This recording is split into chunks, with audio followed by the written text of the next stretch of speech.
Gord? Okay. So hello, everybody out there in the world. So this is panel 9 of FutureCon. It is the Future East Asia Techno-traditions in Japan and Korea. So we are going to have a very interesting discussion for the next little while about the development and the current events in science fiction in South Korea and in Japan. So with that, I think I guess I'm supposed to say something about myself. I'm Gord Sellar. I'm a Canadian writer and co-translator. Um, I've been living in South Korea for quite a long time, and so I suppose I'm on this panel because I've been talking a little bit about Korean science fiction online, and I've been sort of a more of a spectator in that.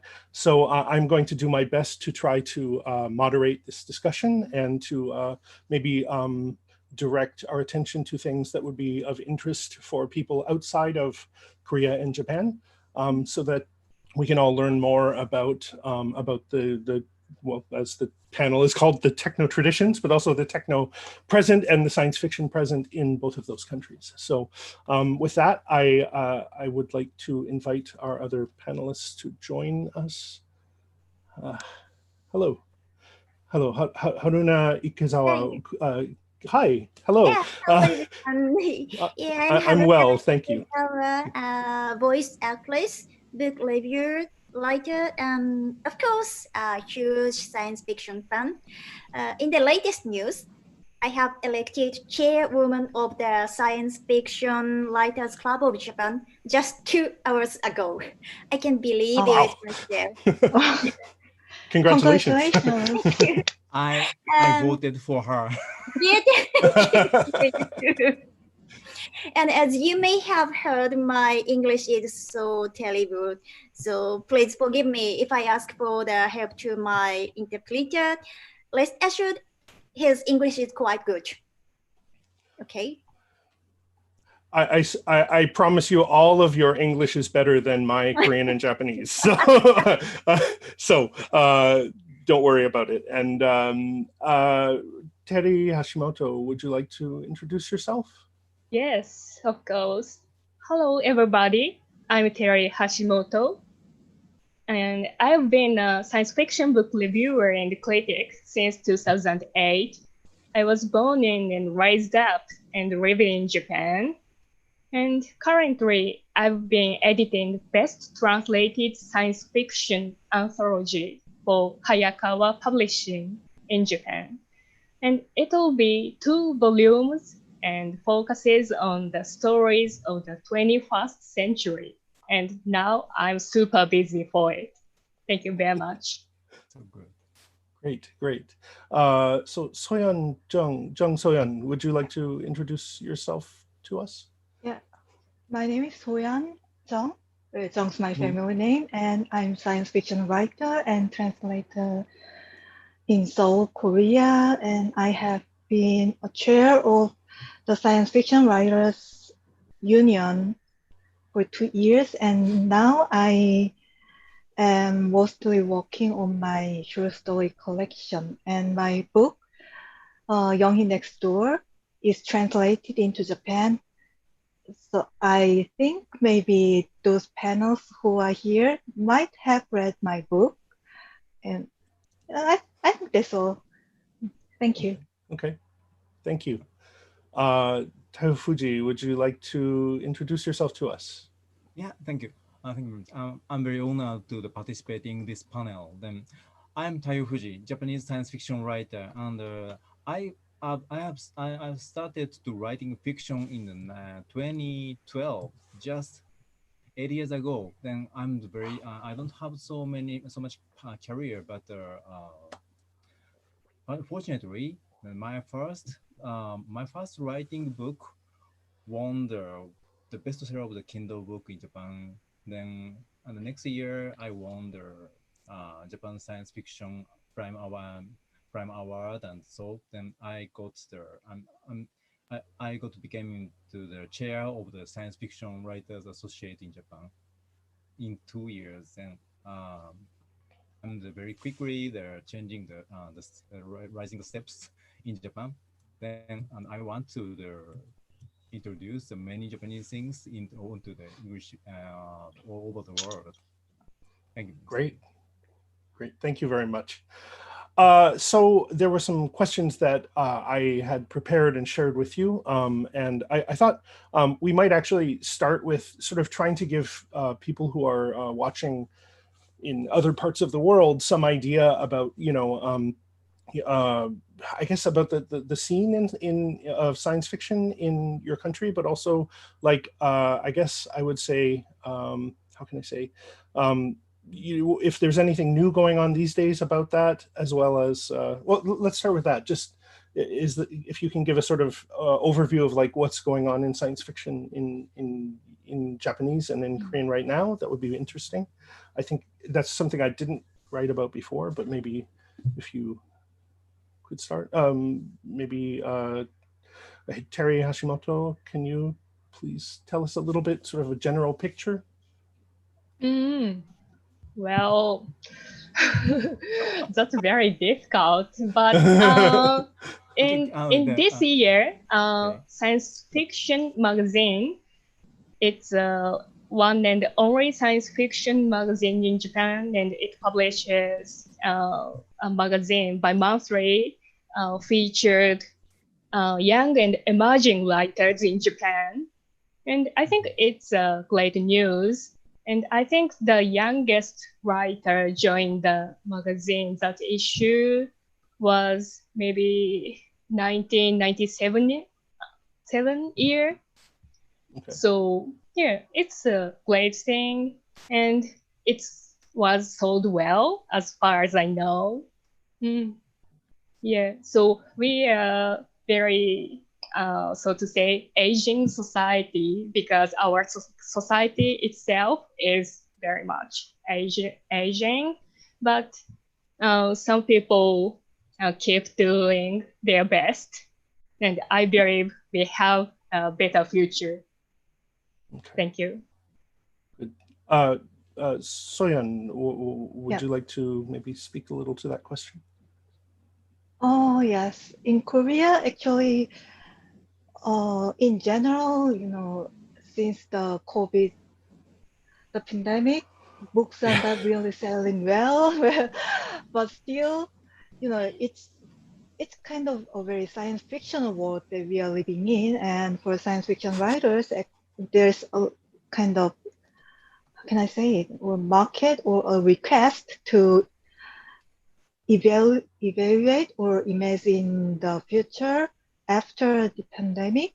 So there's some recent publications regarding that. And one good news is one newspaper just announced that they would launch a new science fiction award for not only for the new writers, but also for those writers in work.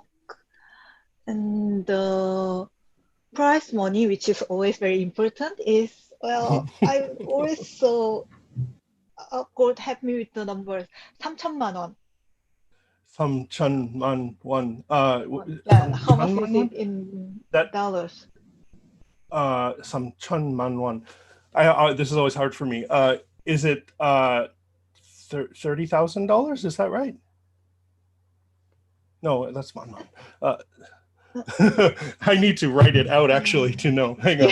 So it's in Japan, it would be about 300. Yeah, $30,000 approximately. I mean, if we're not calculating, conversion, just roughly. Yeah, roughly. Yeah. Yeah. That's the most really recent news. Yeah. Oh, and if I may go on, the short story of Soyeon Kim, who is one of the most rising stars of Korean science fiction, story is going to be made into a film by the director Bora Kim, who won like I don't know how many countless awards in international film market or something. Yeah. So we have bright future. Oh, That's great. great. That's great. I just heard about that this morning and was like, oh, that's so Oh. exciting. So Haruna, would you like to add something from your area, your perspective as what's going on? Yeah. It's so exciting time. I think it's very active with new writers coming up all the time. Also, the boundaries between essay, science fiction and a pure literature disappearing. Maybe this is a sign of maturity, I think. Can you give us an example of how that boundary is disappearing Yeah. specifically? So one of my friends, Haneko Takayama, won the prize Akutagawa Show. How can I explain it? It's Yeah, just Akutagawa Prize, yeah. the most famous and authorized Japanese mainstream literature award. Yeah, it's pure Right, literature awards, and Haneko Takayama is science fiction writer, but she won the prize. It's great news for us. Oh, that's very exciting. Yeah, and I want. Can I add some? Can I add Oh, please. another example? Then in Japan, Yusuke Miyauchi and the Ogawa, Satoshi Ogawa, both are the young science fiction writer. Both are nominated for the Akutagawa Award or Nakutamaki Award or another the main Japanese science mainstream literature award. And for me, I won the Yoshikawa Eiji and the New Writers Award. It is the mainstream entertainment award, but I won it with science fiction, I think. The editor and the promoter don't think that my work, Hello World, is not the science fiction, but I believe it's science fiction. Many science fiction readers believe that it is science fiction. Yeah. Then in Japan, many science fiction writers started to getting the award in mainstream literature, the boundary and beyond the genre, from the niche genre into the mainstream. It is very exciting years. Right, getting out of the ghetto of the so-called ghetto of science fiction to a broader readership and appreciation. Yes, that's very positive news. Great. So I wonder then if we're talking about science fiction going outside of outside of just a small boundary readership and appreciation, I think that might also sort of speak to how we define science fiction or how we understand its history, right?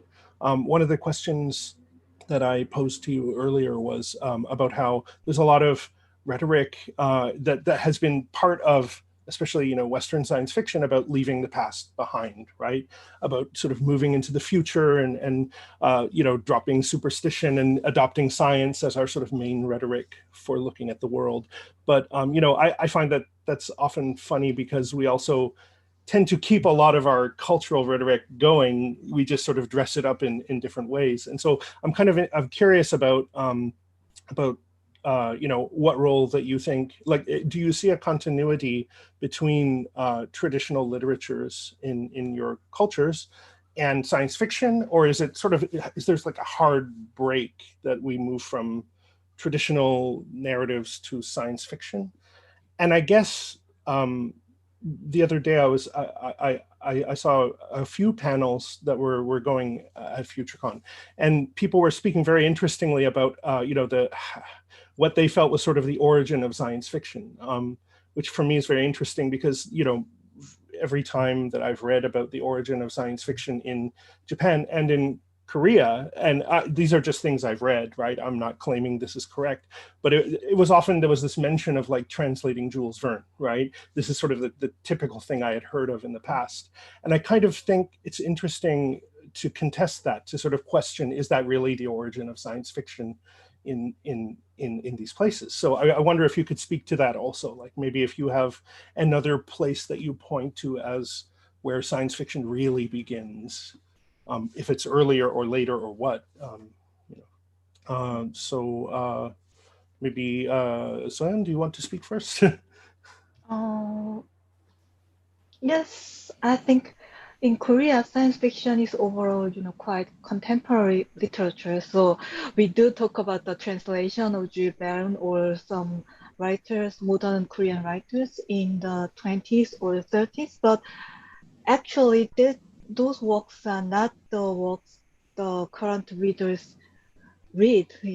When we first begin to read science fiction, it's usually in Korea, it's usually translated Western science fiction like Le Guin, or recently it's actually Octavia Butler. Now we are skipping Asimov and we are skipping Heinlein and we are now even skipping Le Guin and we are going Butler. And about other mythological background or mainstream literature, I think science fiction is actually quite different here in Korea. I mean, we do have some science fiction that have mythological or historical background, but many are more, we have much more fantasy works, and science fictions all tend to be quite present or future. So we don't have any past to really leave behind because others all left that place before we even reach that place. Where we have Hashimoto clock. And we don't have any place for them. Oh, I was a bit too harsh, but well, I wouldn't worry too much about it. So then where would you point to as a sort of origin point for you're saying it's a very modern genre in a lot of ways. Where would you point to as a sort of origin point for the that explosive moment where science fiction becomes something that's happening in Korea? For the literary science fiction, I think it's in the 80s and 90s where we had those PC communications and when Duna began to exist. Do you want to say maybe a lot of people don't know who Duna is yeah. Duna is a science fiction writer and actually Duna say they are they. So they are currently represent the chair of the science fiction writers of the Korea, our union. And Duna have been existing since like 80s, and they have been writing modern science fiction for like decades now. But nobody knows Duna's gender, age, or how many people they are. Actually, I personally think we are now facing the second generation of Duna, but so it's like Duna is a writer who introduced modern science fiction and constructed it, and who is currently actively writing. And how I can put it, and they use a rabbit image for their profile picture. Right. Juna is, and that's spelled Djuna if you're listening. So that's seems to be a call out to Juna Barnes, I guess, or something. But yeah, so Juna is completely pseudonymous. Like nobody really knows anything about this person or persons. I don't want to speculate, but it's sort of very, very, very much a secret wrapped in an enigma, wrapped in a mystery. But has been producing fiction for quite a long time, among other things. Right? Yeah, Duna's translation was published in Japanese anthology last May this year. This is the first translation of them. This one. Beautiful. Yeah. Yeah, in Japan, the Korean science fiction is very starting the booming about the Korean science fiction. I just finished to write about the essay about Korean science fiction yesterday. And Great. I wrote your name, Gord, and your name, Soyeon. on my essay. ありがとうござ I'm いま not す。 sure why you would. Yeah, I'm not sure why you would mention me, but yeah, I'm very interested to know more about your essay.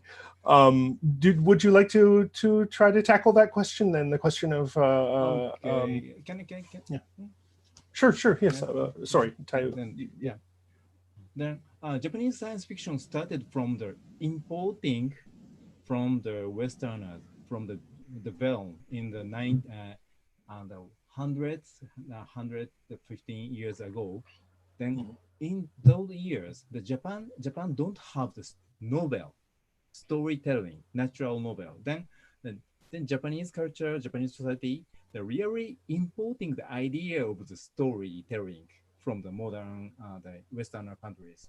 Then the traditional storytelling like the mythology or the screen playing, the stage playing, or the figure playing is not connected on that timing.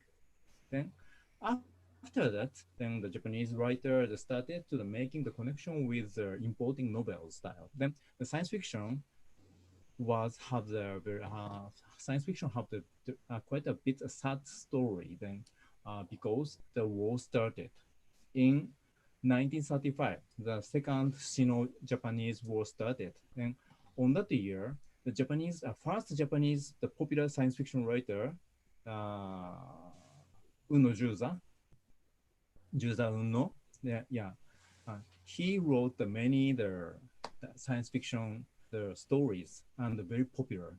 And the many young students that like to read read the Uno story and the very looking forward to the imagine from his story.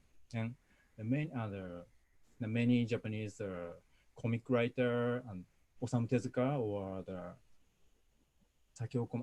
science fiction writer Sakio Komatsu or the Akira Kurosawa or another Japanese movie maker very right and already read the Unoju's story for the making the future visions. But he supported Japanese war, and after the war, he stopped to write because he supported the Japanese the war crimes. He think or the society think. Then, and after the war, the GHQ, the American government, started the censorship for 7 years in Japan. Then on that years, Japanese science fiction started from comic. Osamu Tezuka started to write the comic, science fiction comic, Lost World, Metropolis, and the very famous titled but different story on comic, because that comic is not sold, but that is renting books from the on the supermarket, the Japanese small shops. Then it was not a publishing broadcast publishing. Then the censorship didn't work well about the renting comic story. Then Osamu Tezuka started earlier than the science fiction writers, and he made the very big popular share occupation in Japanese storytelling space.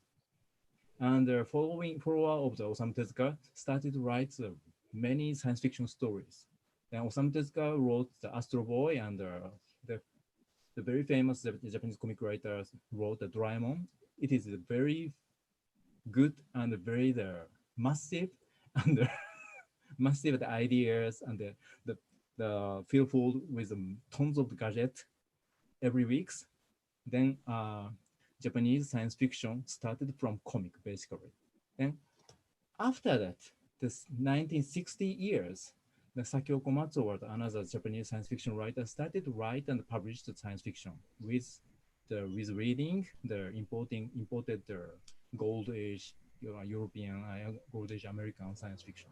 Then the Japanese science fiction was divided from the tradition for the half century, and after that not young, sorry, sorry, the 60s, 90s, 60s, 70s, 80s writers started to connect it with using with the tradition, mythology, or the Japanese culture, or the Japanese handwriting, tradition, handwriting culture.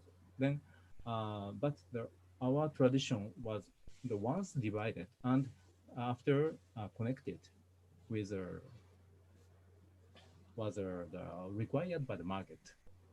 Then Japanese science fiction is a very I think that the significant part of the Japanese science fiction is comic.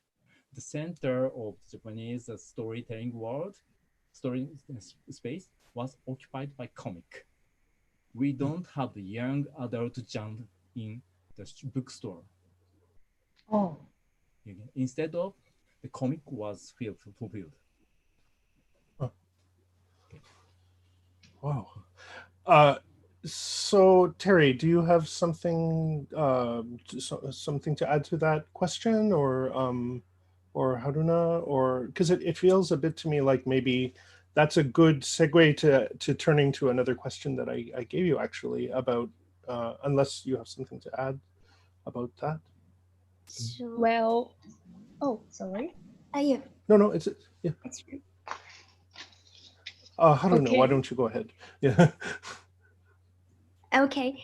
So unfortunately, even in Japan, there are fewer and fewer people who love books. But anime and video games, something that almost all young people experience and passionate about in their daily lives. Yeah, the majority of Japanese geeks. And science fiction is a very, very common theme in anime and video games. For example, many works in which I acted as a voice actress belong to the science fiction genre, not to mention Doraemon, of course. But in the past, the challenge for Japanese science fiction was to penetrate the population, split, and become mainstream. The goal was achieved, and now anime and video games are widely adopted by the population. It wasn't novels or literature that helped split itself, but anime and video games. However, there is a concern that they have overachieved their goal, and now the population simply loves anime and video games and not science fiction in itself. In that sense, Japanese science fiction may have become too diffuse and a bit diluted, I think. Diluted, yeah. Almost like it's too successful, and so it's become Yeah. such a, it's almost like just a medium for storytelling rather than a thing in itself. Yeah, It's I don't interesting. think science fiction isn't special in Japan anymore now. It sounds like a strange victory condition where science fiction succeeded so well that it disappeared in a way. Yeah. Too much success. Yep. Terrie, did you have something that you wanted to add to? Yeah. As your question about, well, yeah, the role of speculative, mythological, or fantastical tradition of the cosplay. As for the question, I think that the gap between traditions and something new, futuristic, is used as a way to gather the interest from the Japanese readers. Because A meets B formula is always pretty interesting, funny, and surprising. When the two elements are far different, it's funnier. And I tell you a recent examples in Japan. And one is Buddhism meets post-apocalypse, cyberpunk, and Native Americans is Katsuye Shibata's American Buddha, which is the title story of his latest collection. And Haruna-san contributed the introduction to the book, by the way. And another example is Tales of Transhuman and Gamma Ray Burst by Yukinari Sampo. Is 6 folktale adaptations from west to east, and the author added new space opera and post-cyberpunk vibes to the stories. So, and it isn't a new attempt in Japan at all. The late Sakyo Komatsu, who was a giant in Japanese science fiction, once wrote Japanese folklore parody stories back in 1970s. Yeah. Great. Because we were speaking about just a moment ago about the how would I say the success of the perilous success of science fiction in in comic books and in cartoons, in games also, I think I think it's interesting to ask the question. And also, I think there's a parallel in Korea that at least what I keep hearing from people is that webtoons are sort of where a lot of people are consuming their science fiction these days, at least Korean science fiction. And of course, there's also the question of consuming media science fiction from elsewhere outside of your respective countries. But I'm curious about how the popularity of science fiction in these other media has affected the literature, or if it has affected the literature in some way. I mean, I think a lot of younger writers, especially, it was a very typical thing when I was working on, becoming a writer, that a lot of my workshop mates, a lot of my classmates were emulating things they saw on television or things they had seen in movies. And so I think it's sort of natural that there's some influence. I'm wondering if you've seen that kind of influence go beyond that sort of beginner writer thing and actually become a kind of interesting influence or change on the genre as it's practiced in writing, the literature. Yeah. Sorry, yes. Yeah, may I? Yes, please. Yeah. Well, in Korea, I think unlike Japan, where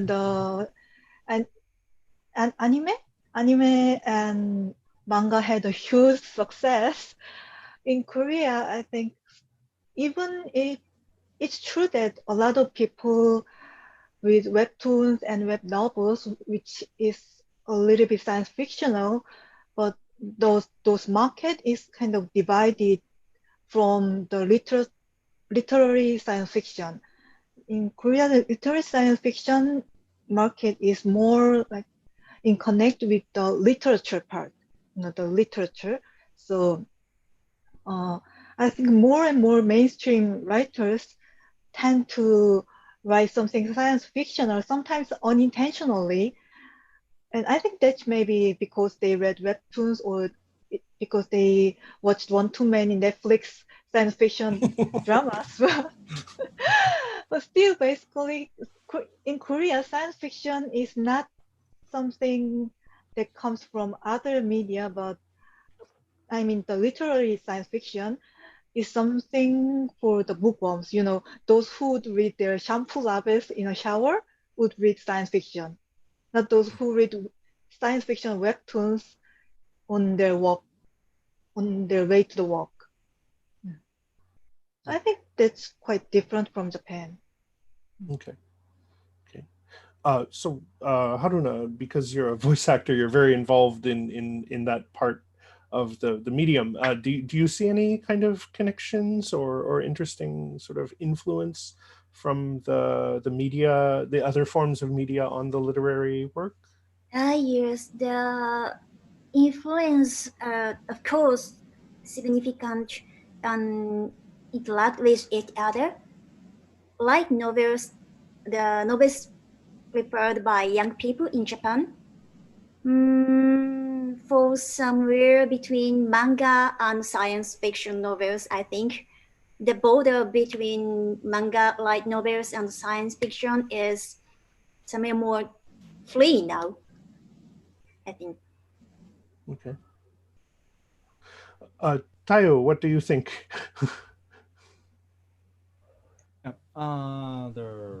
The Japanese market is very huge and have the longer history rather than the Korean and China, because we got the free publishing in the 1952. It is 30 years earlier than another Asian countries. Then it is very complicated. Then it is very hard to saying in the one word or the one perspective. But I want to say that I want to notice that the one science fiction writer changed the games in the 2010 years. Project Ito, you know, the genocidical, the author of the genocidical organ. Then he wrote the story of the techno-thriller style cyberpunk. Then it is very standard of the the Hollywood movie like the theme, and he entered the tons of the comic games and the animation, the queries, Like references. Yeah. He used the tons of the famous word or or the many signs or the many gadgets from using importing from the comic. Then he joined the anime and the anime and game and the comic into the science fiction literature in 10 years ago. Then unfortunately, he died right after he wrote the second novel. But then the following writer, the young writer, for example, the Katsuya Shibata, the Terrie Hashimoto said in the past, then, or another many writer, they followed the Project Ito and started.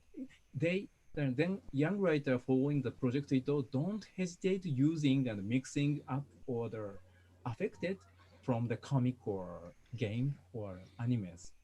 But after Project Ito, I feel that the science fiction writer, literature writer, they got the distance from the anime or manga. I felt that. I don't know because I started after the Project Ito dead. Then I don't know the real feeling of how they think about it, but I feel that then Project Ito changes the game in many meanings. After that, the many young writers started to write the passionate, the interesting, fascinating science fiction, short story or the novels. Interesting. So you're saying that also there was a sort of maybe a conscious distancing from that effect afterwards, after Project Ito's influence. That's very interesting. Yeah, you said that after Project Ito, then the project after Project Ito is the marketing word in the Japanese science fiction. Yep. Me too. I was named as the after writer of the writer after the Project Ito. Dozen writer was called after Project Ito. Yeah, okay. It's okay for me. Okay, I don't care. I love that. I love that calling. I love the title after Project Ito. It's real. Yeah, he joined the Japanese culture into the science fiction literature. Do you maybe want to, for people who don't know about Project Ito, can you maybe just summarize that for listeners that are outside of this area? I don't know, but the Gen Robuchi, the Japanese science fiction animation American animation scriptwriter, he is very fascinating for the Project Ito, and his idea is based on his idea and the storytelling is very based on the Project Ito, and so. He only wrote the 2 stories, but you can read in English in translation from the High Castle. Then please read it. No, read it. So Terrie, what do you think? Well, I completely agree with Soyeon. Everyone can be affected by their memory of children. And for our generation, childhood memory means video games, comics, and animes. But I think writers feel the influence from science fiction itself or mainstream literature.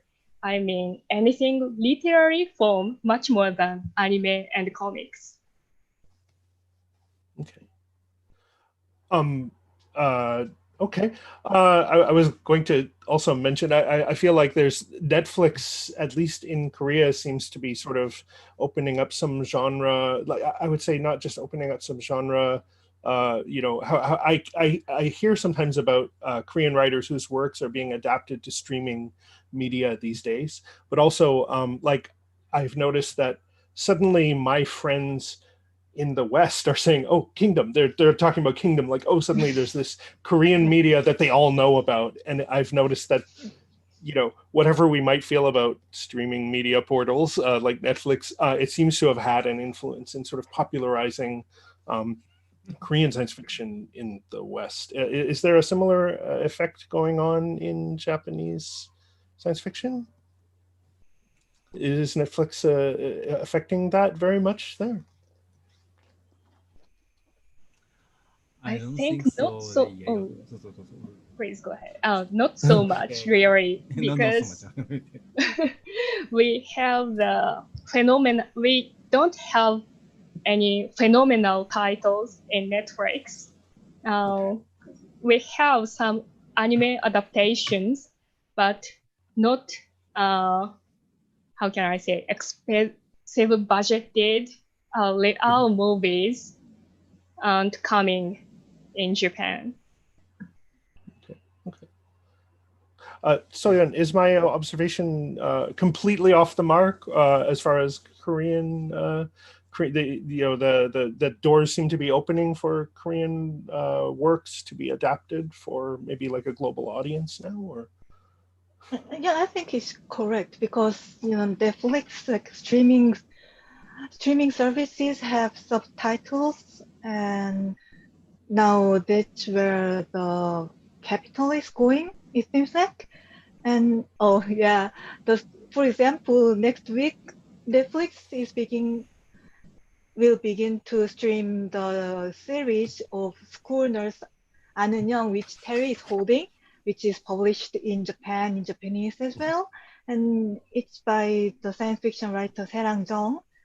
And a lot of companies who are making media materials like dramas or audiobooks or something that can stream come to science fiction writers and ask for copyright because they do think that some like there would be those science fiction work may be able to be sold to the global market because before people thought that it would cost a lot to make some science fiction work into like visualizing science fiction work would cost a lot, but recently after the beginning of Netflix and other streaming services, people begin to think that if we consider the whole global market, maybe it would pay off.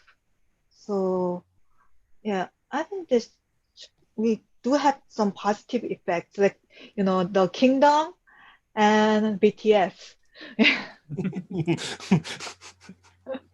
I'm so grateful to BTS because after the success of BTS, people finally begin to read Korean names correctly.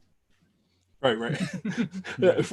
For those who are listening who don't know BTS, that's a if you're old like me, it's a Korean pop group that you just type BTS in Google and you'll see a lot of things.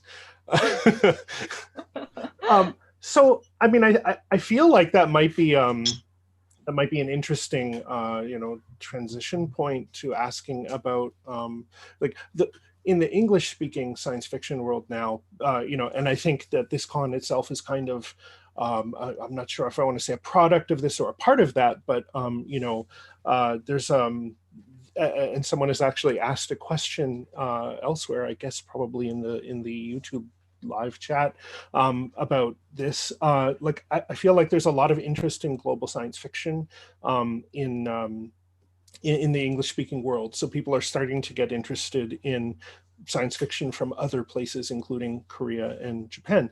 And I wonder, two things about that. Number one, is there what kind of interest is there among authors in, how important does it seem to authors to break out into that global science fiction market for authors in working in your languages? But also, like, what's the hardest part about doing that? What's the hardest part, or what's the biggest challenge, I would say, maybe in working in Japanese or working in Korean? Taiyo, do you want to start, maybe? Okay, yeah. Then the thanks for the starting from and forgive me, they're starting from the Korean action.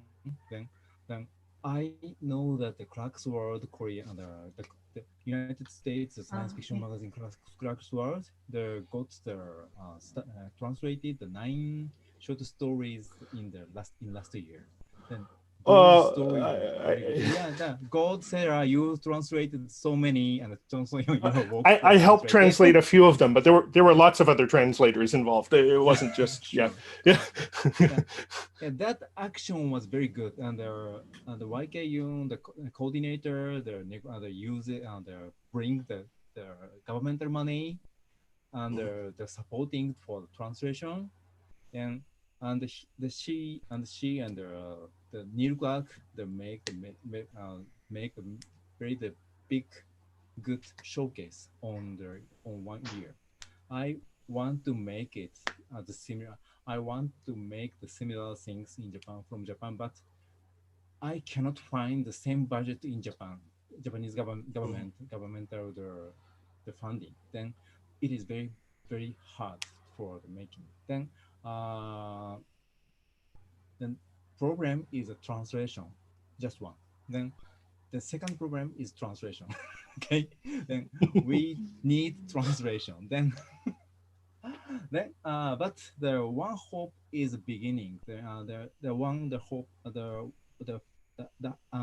new hope is coming. The Japanese to English translator Toshiaka Mei started to translate many short stories. Basically he's translate the short story, not a novella or not novel or so, but his work started to appearing the Japanese short story for the English world. Then I'm going to support his action and going support to the Terrie Hashimoto starting their contest also. Then I'm going to support many actions. And with the Korean, okay. As well, Tayo said, the translation is challenge, and it is always a challenge because, well, it is real difficult to translate a genre because it is quite hard, difficult to find the right translator.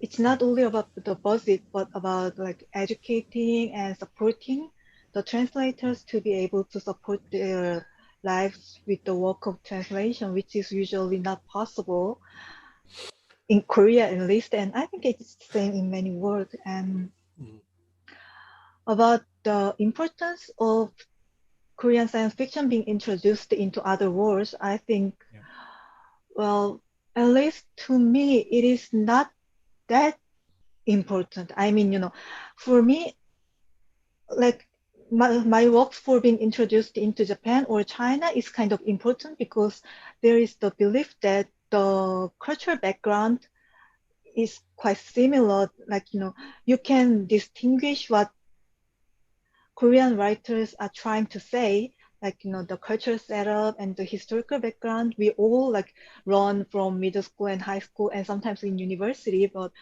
when Korean works are introduced into Western society, well, it is good. Well, but and it is very important. But there's sometimes I worry that those little translated works are over representing the country, like because we don't have enough translation yet. Like for example, if it's my work, for me it is my work, but in to the global readers it is Korean work. So there's a huge difference, and sometimes some biases come in, and sometimes, well, yeah, I think the over-representing is what I worry often. And for the challenge, I think as a writer in Korean, we don't have the distinction between he and she.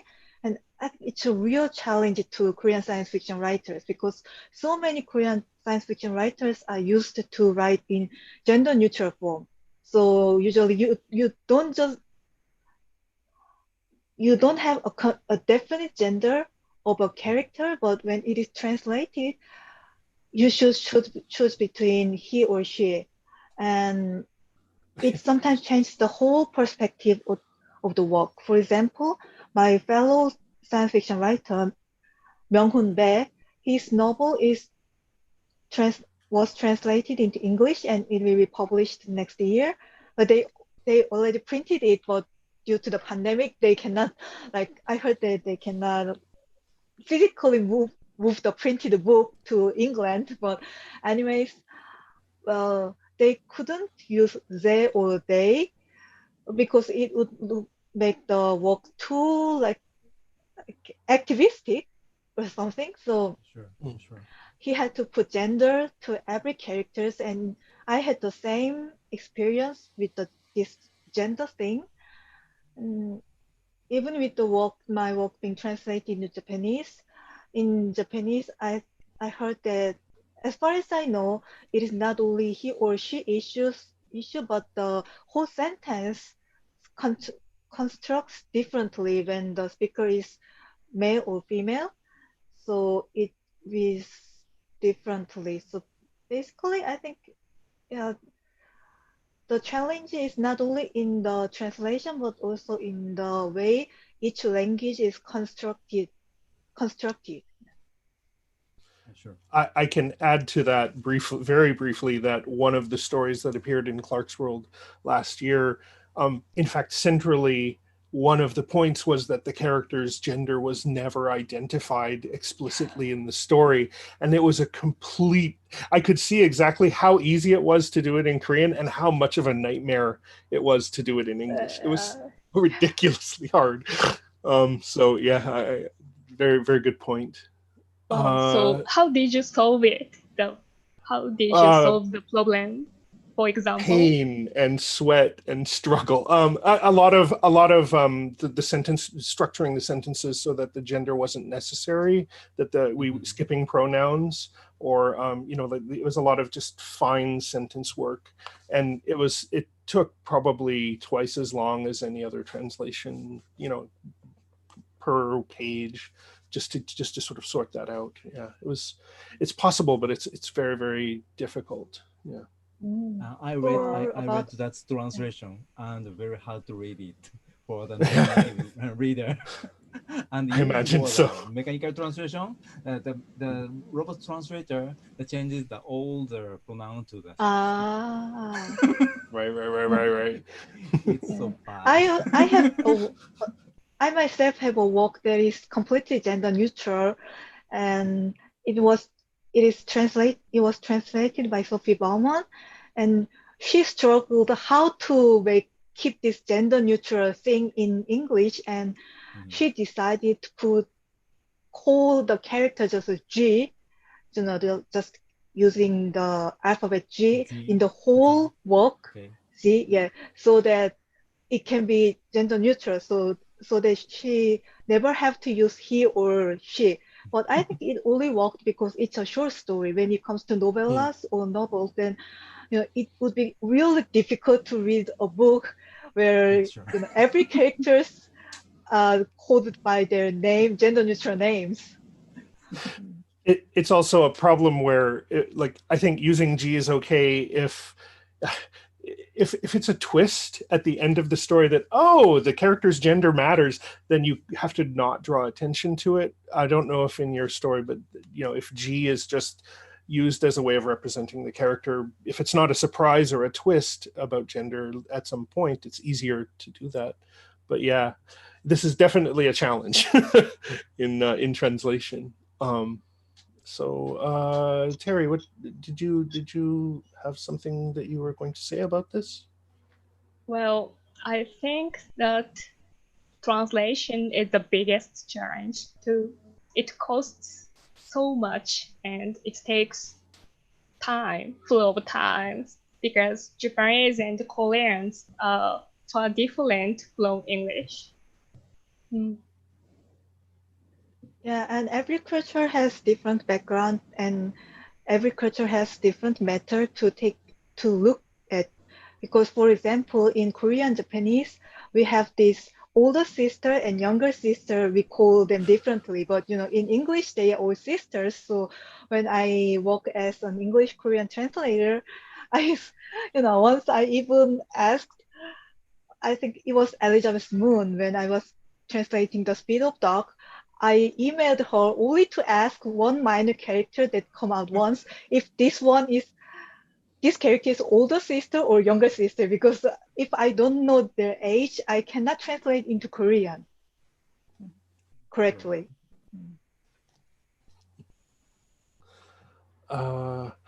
So Haruna, what from your point of view, what do you think is what would you have to say about this? Here, to state the obvious, the language barrier comes first. Both Japanese and Korean only spoken in their respective countries. With English, it's easy to have a conversation across countries like we are doing now. And I speak a little Spanish, puedo hablar español un poco, and there are also many Spanish speakers all over the world. But for minor language, pure speakers means pure translators. I think a big challenge is how to promote the best works from each country to the rest of the world. But I don't think cultural and lifestyle differences matter. If we humans are capable of imagining intelligent life forms that are completely different from former system 25 light years away.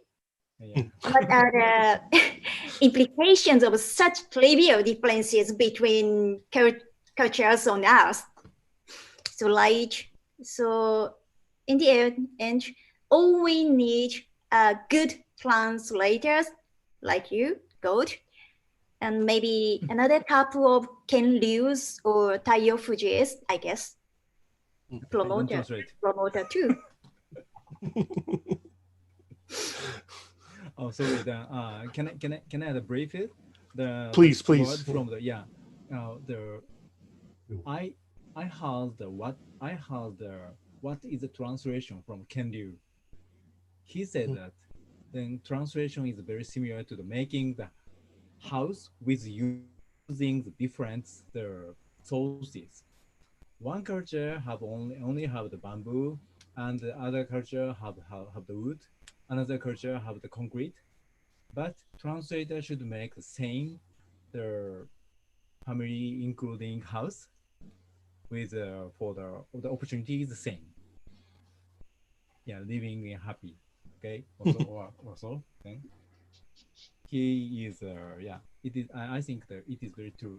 It's true. Then the appearance and the appearance or the usage or the shape will be differ from the work translation by translation. But if the opportunity or the objection is same, the translation was good. That's an interesting idea. I have a translator friend with whom I have some disagreements about this very thing, about how much freedom a translator should take to adapting a work so that readers outside of the original language or culture can understand it a little better, as opposed to expecting them to, almost throwing them in the swimming pool and expecting that they learn how to swim. So there's an interesting question there. There's a question from, I think from maybe the Discord, or I mean maybe the YouTube live chat. There are people who are watching and are asking questions. One question that was asked very early, which I thought we could save until now, is about themes. And I'll read the question and then I'll add a little comment. Which are the themes and ideas that science fiction explores in Japan and Korea? So what themes are explored commonly in science fiction in Japan and Korea? Is cyberpunk very important? And do you have climate fiction? So I will comment about cyberpunk briefly, just because, you know, I find it interesting, the idea that cyberpunk would be interesting or would be important in Northeast Asian science fiction, because of course the depiction of Northeast Asia in Western science fiction sort of exploded in cyberpunk, and it was this very awkward. I mean, it's very awkward to talk about. It was a sort of anxiety-driven, like, oh my God, Japan's economy is doing well. What do we do? In the 80s, that sort of drove that depiction, right? And that's sort of remained a part of science fiction ever since. And so I think it's interesting, the question of whether cyberpunk has had any kind of influence, but also like how people feel about the themes that were discussed in that. But personally, I might be a little more interested in the question of, you know, what themes and ideas that authors are exploring a lot these days. And of course, this is, as Soyeon said, it's a little difficult because different authors are exploring different themes, right? But maybe if there are emerging patterns, sort of bigger patterns of certain themes that are getting discussed more lately, and I'm, you know, and the question of climate fiction, how writers in Japan and Korea are dealing with, you know, the massive problems that face us in this new century that we are in, including the one that we're in the middle of right now, but rather also the problems that lie ahead. So Soyeon, maybe? Yeah, for themes and ideas, I think I can basically talk about myself and the works that intrigues me. But in general, science fiction in Korea tend to talk a lot more about feminism and gender equality than mainstream fictions or other medias, science fiction medias, and that's the huge difference of Korean science fiction, because it's quite, how can I say, it's socially active. And also for the climate picture, actually, I think the question has a good point, because that's the rising theme of Korean science fiction recently, especially after the pandemic. We do begin to talk about the climate issues more and more, and I can see that many science fiction writers are talking about the climate changes and ecological view, and put those little themes and ideas into their fiction more and more. I myself is trying to figure out how to handle this climate change issue, because we do have to write about it, because that's very social and socially important. And also when science fiction talks about the present and the future and about where the humanity should go, climate change is quite important. You just cannot not talk about it. And for cyberpunk, I think Japanese panels would have a lot more to talk about it, because in Korea, it's not that important. Yeah. Okay. So Terrie, why don't you go next? Okay. Unfortunately, as far as I know, not climate fiction isn't so much. How can I say? Climate fiction doesn't exist at all. Oh. But however, in 2011, huge earthquakes and tsunami hit in Japan, and more years ago, another great earthquake hit in Japan when I was a child. So in Japan, that kind of natural disasters always happen, and I think that affects to Japanese science fiction, of course. But I think climate fiction aren't regarded as a hot topic. Not yet, I think. How do you think? Taiyo. Yeah, the very famous there are several many the very famous climate fiction in Japan because some the most famous one is Japan Sunk. Yeah, that is not very similar. That is written in 1968 or 1970 1976, very earlier than than the modern climate fiction, but that theme is same. The the natural disaster that sunk Japan land. Then this is a very good climate fiction, I think. But the definition is very different from the other.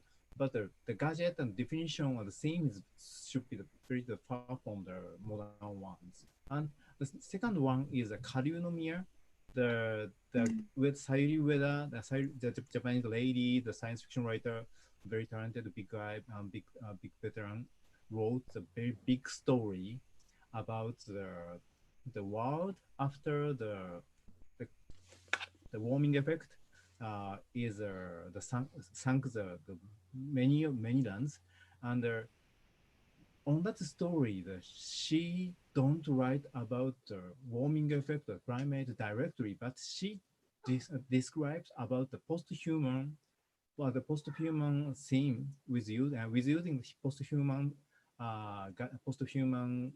gadget and the writing about how we should manage the big problems. Then I think the Karinomiya is a very good climate fiction in Japan, but not translated into English yet. But translated into Chinese started. Then I hope that the Chinese writer and reader started think along the Karinomiya with the Sayuri Ueda's way. Then Japanese climate fiction is not so popular. Cyberpunk is very popular. Then not only the pure science fiction novel like the mine or the science fiction writers one, but also the light novel. The tones of the copying the 10,000 100,000 at once. Yeah, the light novel, big market novel story. On that novel, the very popular setting is the player is going to the game world and cannot back to the real world. Yes, Tensei Mono, yeah, is very popular. It is the different not so written, but cyberpunk. Yeah, connected. Actually, you okay? Actually, yep. Actually, I have a question to Japanese panels, if I may.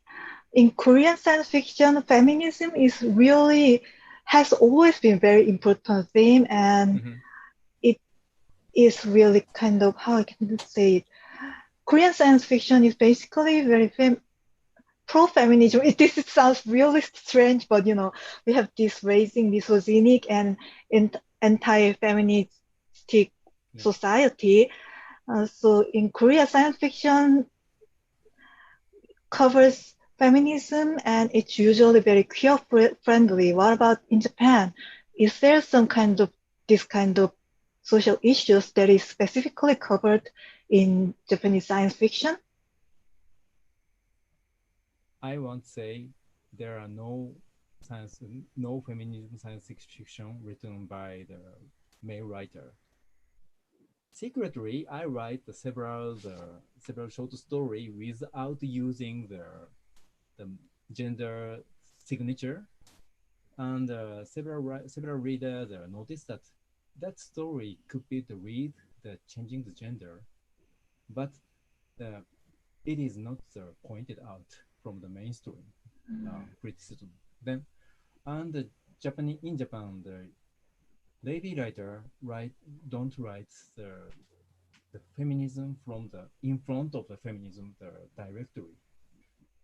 They write the feminism theme with hiding the theme or the moving setting aside from the front. Then they write about the feminism or the gender issues, but not writing from the directory from in front of. Then the gender-based science fiction, gender perspective science fiction is, I think, starting from the importing Korean science fiction, I think. From the Soyeon, this work. This is the Soyeon's translation in Japan, and that work, the changes that I think that work and another your friends, the Korean writers fiction will change the mind of the writer. I think. I hope so. And I should say that we don't have translated Octavia Butler yet. Really? Yes. Wait. Seriously? I mean, did I understand it correctly that in Japan, Octavia Butler is not yet translated? Wait. No. Just This is some novella and short stories are translated, but the Parable of Solar series will be published in 2012. Oh, sorry. No. 21? Yeah, 2 years ahead from now. Okay. I mean, sorry. 2020. 2012. Yeah. 22. Only What three about novella and Jemisin? one novel. Yeah. Then What about Jemisin? Jemisin, Jemisin? the fifth season Yeah, is published this year. This year. Jemisin. Oh. Translation of Jemisin this year. Then I have the old Octavia Butler translation, but only the two short stories and one novels. And one novel, Kindred, is translated as the African's novel, not as science fiction. Science fiction. And print and out of print, of course. Of course. But I have the several. I heard about another three books will be translated soon. Then I'm very interesting. I'm very the fascinating the Octavia Butler starting in Japan, and that is a very necessary writer's work. Not started in Japan. We don't know how to write the feminism or the races as a speculative fiction. Not yet. Then the boom will start soon with Korean science fiction and Butler's work translation, or another Jemisin's work or another ones. And I'd like to hear Haruna-san's opinion about it. Okay. Sorry. Not so long ago in Japan, escapist or otherworldly reincarnation were popular because reality was so stifling. Younger people have no hope for the future. They have a poor life and a poor mind. That's why they are escaping to the other world, other fiction. That is a problem of Japan. One of the problem of Japan, I think. And currently, our readers and writers in the science fiction field are so male dominant. Yeah. Oh. Yeah, that's very different from Korea. I think Yeah, so. that's very interesting because we have, I think in Korea, science fiction, when it comes to science fiction writers, I think we have more female writers than male writers. That's probably one of the first things I noticed when I started meeting Korean science fiction writers was how, it wasn't even gender parity. I was meeting more female writers than male writers. It was very interesting. So, yeah. Are there any significant, or what would I say, Japanese female authors that you could mention that would be worth people looking up if they can find translations of them?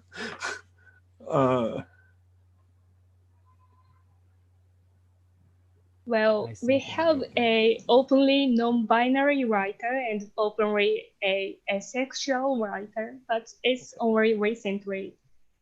Not only female, not only just for non-male authors. Very few in Japan. Maybe we can collect some names and sorry. Oh, sorry. I should. I was going to say. I think, pull the trigger for the booming of the non-male writer in Japan. Maybe we can collect some names and put them in the Discord for people who are interested.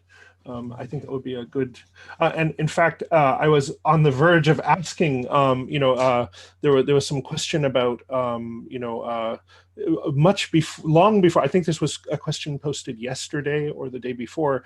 Someone was asking about if there are authors or stories that you would recommend from Japan or Korea who you would suggest that people should read. Now, of course, that depends on what's available in translation, but people outside of Korea and Japan who you might recommend as being interesting. Now, this is a difficult question to answer depending on what's available, but I thought I have a friend who has an interesting comment about how you should build your own canon, right?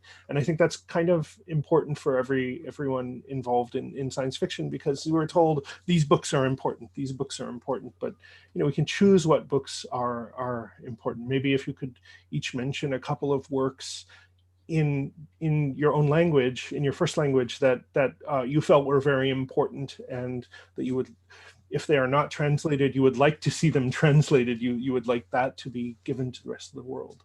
I think that would be interesting. So Haruna, do you want to begin? Yeah, I recommend Hirotaka Tobi, Tempo Torishima, and absolutely Taiyo Fujii. All of these writers have a vivid image evoking power and so unique vision. Maybe Hirotaka Tobi and Tempo Torishima translated in English? Yes. Right. You too? Yeah. Okay. Taiyo, why don't you tell us your recommendations? First, read my two novels. Jima Pan Cloud was translated into their English, and another writer, Then please read the Project Ito. The genocidical organ and harmony is translated, and you can buy it at Kindle. Then please read it. Then both work is a game change maker for the Japanese writers. And the Virus by Sakyo Komatsu is very good. Fukkatsu no Hi desu. Yeah, the Virus. You can buy in the Kindle. Virus. Then Virus is a pandemic story written in the very 1968 or so, but he write very accurate things. Then the story is very old. Only men scientist works well, but the situation and the worriness and the deeper the conflicts is very similar is same with the contemporary ones. Then and please read the Miyuki Miyabe and another the short stories like the Hanzai Japan and okay wait I'm gonna show you Hanzai Japan. I don't have paperback, sorry. Then the High Castle High Castle published the Japanese collection. Then please read the Hanzai Japan and the Fantasy Japan. Yeah, both are very good short stories. Great, thank you. Terrie, why don't you go next? Yes, and my recommendation is called Speculative Japan 2. It's an Good. anthology from Clodahan Press. And I posted the URL on Discord right now. And Great. it has a few of female writers like Awa Naoko. She is fantasy writer and she is so good, very dark fantasy writer. And Ohara Mariko and Onda Riku. That is my favorite in my university days. Yeah. And Yuko Yamao. She is another my favorite in my teens. And yeah, I highly recommend it. I can second that. It's a great collection. I think I reviewed it for somewhere, and I really enjoyed it. So Soyeon, what would you recommend? Well, for works translated into English, actually, thanks Gord and the Clarksworth magazine has all the big names of Korean science fiction in English. So I think that's a good point to start with. Besides that, for those in Japan, I heard that while Serang's work is translated and Choyo's work will be will be published by Hayakawa next year, but Myung-hoon's work is not translated into Japanese yet, so I think he's a definite recommend. It's a must to read, and also Duna, and of course Bo Young-kim, whose work is translated into English, and I think the book would come out this year or next year. I heard that her work is also translated into English. Is that the I'm waiting for you? Is that the book you're talking about? Oh yes, yes. I think that's about it. We have a lot of new writers, but then the list would be too long. Oh, but I do have the recommendation if you're interested in the Korean science fiction. Our union's website, SF. WUK. Okay, oh yes, SFWUK has the profiles and the bibliography of Korean science fiction writers, both in English and Japanese. Great. So I think we have just 7 minutes left. I am terrible at managing time. I'm very sorry. But I'm going to ask you if you have any news of your own, any personal news or announcements that you would like to share that you think would be interesting to people. Please go ahead. Shall we go in reverse order, maybe? Soyeon, you can start and we'll go backwards. Oh, yeah. For me, actually, I just participated in this short story collection. This is in Korean, and this is about LGBT short story collection. So I have a new science fiction story in this book, just published, I think this week. I got the hard copy on Wednesday, and next week I have another collection with 5 other science fiction writers. The title is Pandemic, 6 words, so it's quite direct. 6 science fiction writers wrote about the world after this COVID pandemic. and I participated in it, and it will be out also next week. They are printing it now, so that's my personal news. That's great. I said backwards, but I can't remember who was before you. Haruna, why don't you go ahead? Here now that I'm a chairwoman of Japanese Science Fiction Writers Club, so I'm going to do my best to spread Japanese science fiction to the world. And I have a few books coming out this year, but they are all in Japanese only, so I don't have anything to announce. I'm sorry. Oh, you can announce something for Japanese listeners. There might be some people listening who would be interested. Wait, wait a minute. I checked the name of the books in English. Oh, okay.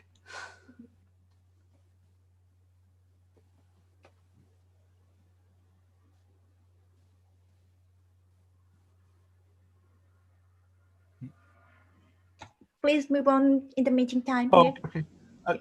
So Taiyo, why don't you go next? Yeah. Okay. Thank you. I wrote the short story about the short story for the solar punk anthology multi-species cities.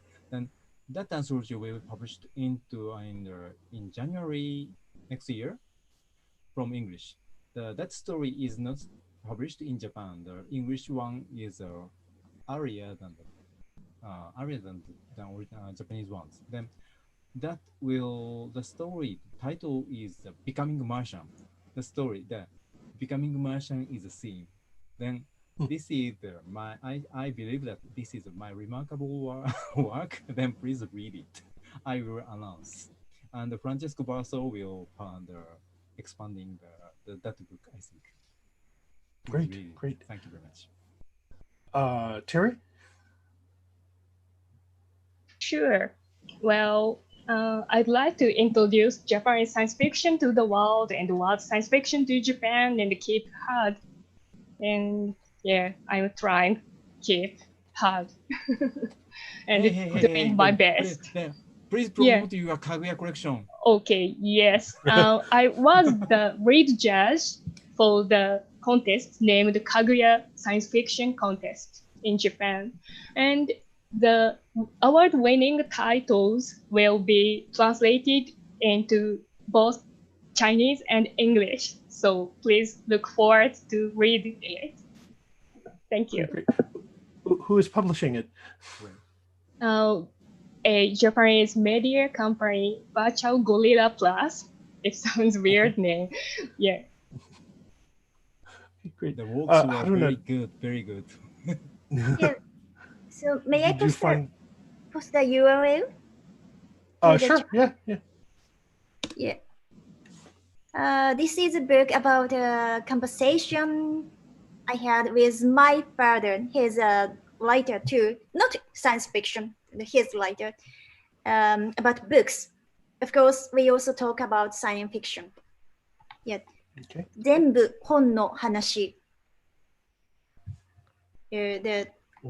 All about the books, the title. Great. I will add that to the Discord so that people can find it. And if I can collect all of the things you've recommended, I will try to add them to the YouTube comments if people can find that as well. So great. And I have no news. Pandemic has made writing impossible for me. So I've learned a lot about Octonauts. That is my great project for the year. I would like to thank you all very much for sharing so much with all of the listeners. And I've learned a lot and I've enjoyed our conversation. So I hope it was pleasant and enjoyable for you as well. So with that, I will say thank you and good night, or see you soon, because at least Soyeon, I think you are in the next panel as well. So but thank you everybody, and have a great evening and take care of yourselves, stay healthy, and see you later. See you later. Thank you very much, everyone. That was great. Thank you very much. Thank you. Thank you very much for joining us. ありがとうございました。Thank you very much. Thank you. ありがとうございました。ではこのままでいい